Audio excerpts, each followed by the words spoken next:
यह है अमेठी के विकास की तस्वीरें। ये सड़कें अपनी बदहाली की दास्तां सुना रही हैं।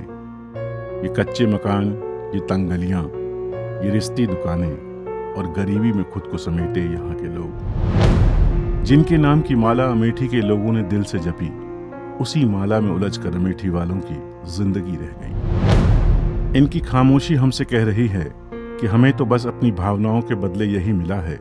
30 से भी अधिक वर्षों से इन्होंने हमें अपने परिवार का तो बताया, पर हमें अपने परिवार में अपनाया नहीं है। 5 साल में एक बार याद आते हैं, वो तो बस पीठ दिया पराया वाली नीति अपनाते हैं। गांधी नेहरू परिवार के वारिस अमेठी को अपनी जागीर समझते हैं। वो भूल जाते हैं कि यह अमेठी है, पर इनके लिए अमेठी बस एक चुनाव की पेटी है। इन खास्ता हाल सड़कों को यहाँ के नेता विकास बताते हैं। जगदीशपुर से गौरीगंज होते हुए अमेठी तक का एक सफर बदन की हड्डियां दुखा जाता है। विकास के अमेठी मॉडल की टॉफी में न तो मिठास है कि चूसी जा सके, न गुब्बारे में हवा है कि आसमान की ओर उड़ाई ही जा सके। इनके विकास की बात इनको ही समझ आती है। कृषि हो या कारोबार, अमेठी अपने पड़ोसी जिलों के सामने टिक नहीं पाती। पुरानी फैक्ट्रियां बिजली के अभाव में दम तोड़ रही हैं। माल लाने ले जाने की सुविधा भी नहीं है। सिंचाई व्यवस्था नहीं है। बिजली और डीजल से काम नहीं बनता।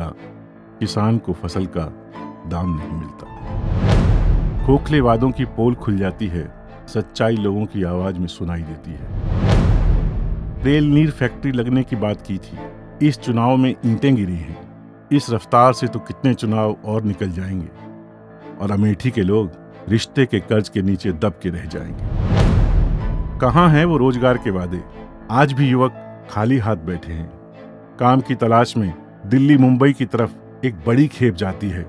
घर परिवार से दूर रोजी रोटी कमाती है। पीछे छूट जाते हैं ये बुजुर्ग जिनके लिए कोई सुविधा नहीं है। इतने सालों से इन्होंने अपने वोट के बदले क्या पाया है? इनके नेताओं को कोई फर्क नहीं पड़ता, क्योंकि इनके लिए तो अमेठी बस एक चुनाव की पेटी है। आज भी यहाँ बच्चे स्कूल नहीं जाते। धूप में बदन जलाते खुद ब खुद बड़े हो जाते हैं। न आने जाने की सुविधाएं हैं, न ही सुरक्षा की, न शौचालय। मास्टरों की नियुक्ति का खिलवाड़ और शिक्षा का स्तर का हाल भी छुपा नहीं है। आज भी अमेठी की एक बड़ी जनसंख्या हैंडपंप जैसे साधनों पर निर्भर है। पेयजल की सुविधाएं शहरी घरों में भी सीमित हैं। गांव में तो कोई इनके बारे में बात भी नहीं करना चाहता। जिनके पास गैस के सिलेंडर हैं, वो गैस को तरसते हैं। वितरण मिट्टी के तेल का हो या चीनी का, सारी सार्वजनिक वितरण प्रणाली ही अस्त व्यस्त पड़ी है। छुटभइये नेता सारा माल खुद ही उड़ा ले जाते हैं। बिजली के बारे में तो जितना कम कहा जाए उतना ही अच्छा है। शहरी इलाकों में तो फिर भी दर्शन हो जाते हैं, पर ग्रामीण इलाकों में घंटों बिजली का पता ही नहीं होता।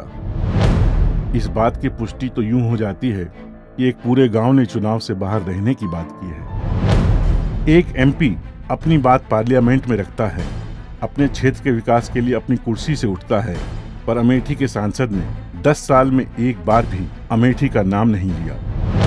एक बार भी इस क्षेत्र के विकास के लिए एक शब्द नहीं कहा। जो अपना क्षेत्र विकसित नहीं कर पाया, वो देश का विकास क्या करेगा?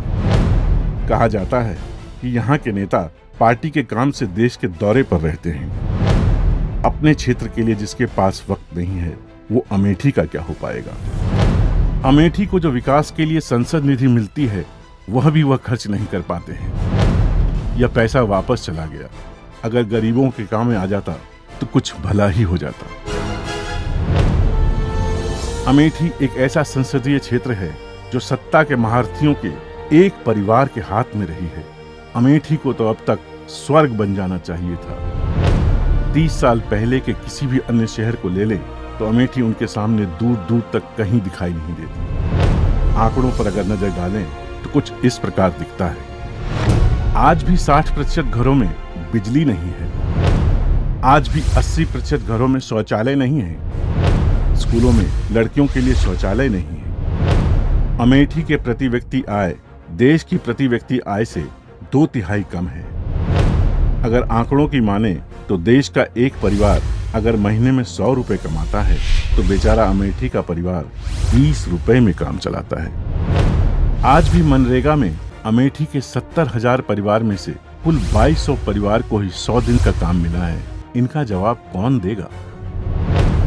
आंकड़ों की लिस्ट खत्म नहीं होती, पर इस क्षेत्र के विकास की कहानी साफ दिखती है। अमेठी क्यों विकास की राह में पीछे रह गई?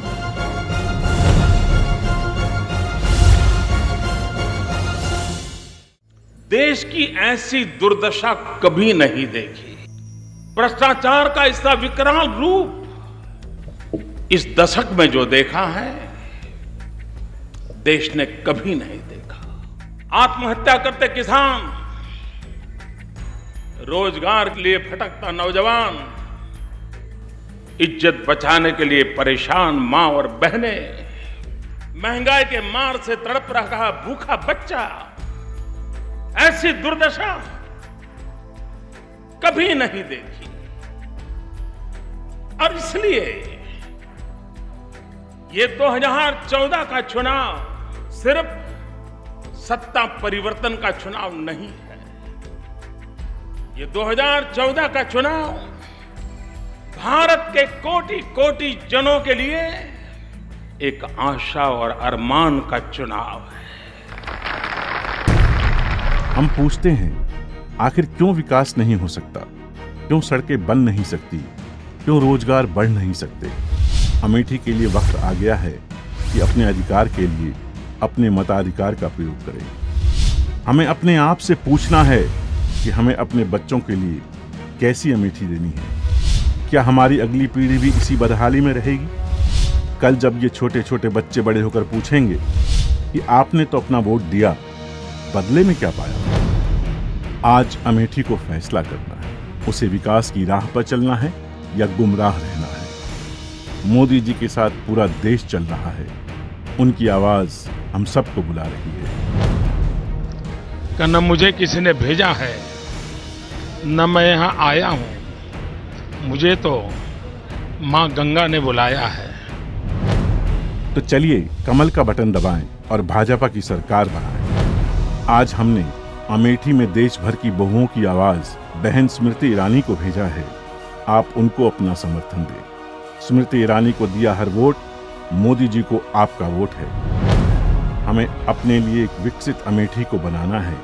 यकीन करिए और खुश हो जाइए, क्योंकि हम मोदी जी को, हम मोदी जी को, हम मोदी जी को लाने वाले हैं। अच्छे दिन आने वाले हैं, ओ अच्छे दिन आने वाले हैं, ओ अच्छे दिन आने वाले हैं, ओ अच्छे दिन। अब की बार मोदी सरकार। कमल का बटन दबाएंगे, भाजपा जिताएंगे।